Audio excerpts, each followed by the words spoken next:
President wa Mozambique Philippe Jacinto Nyusi yatuse mu ggwanga ku bugenyi bw'ennaku esatu nga yayitiddwa President Yoweri Museveni. President Nyusi yawerekeddwa ku mukyala Dr.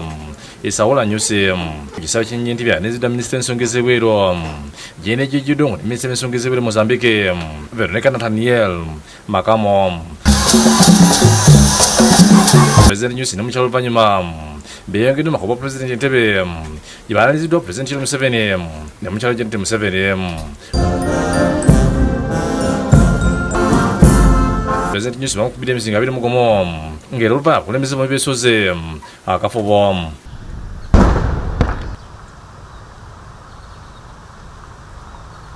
Kano kagendeddwamu okutema empenda ku ngeri ensombe yezigenda okutandika okusuubulaganamu okukwatagana mu byobulamu n'okutandika okuteekawo enteekateeka ez'iyamba abaazirwanako. And if the security problem was not solved, especially this one in Cabo Delgado, we would have to, even if necessary, mobilize more and contribute even manpower. There were some security problems in Mozambique in the past, but far away from the East African border.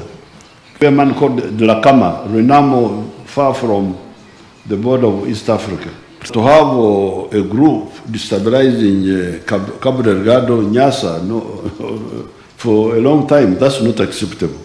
East Africa would have to do something, like we have done with Congo now. To really tell the veterans that we are here, it's just a question of planning. Ye President Nyusi yannyonnyodde nti okujja ku Uganda yagala wabeewo enkwatagana by'obutebenkevu wakati wa Uganda ne Mozambique. Towards the northern part of Cabo Delgado province, they have been since 2017, 16-17, I'm not mistaken.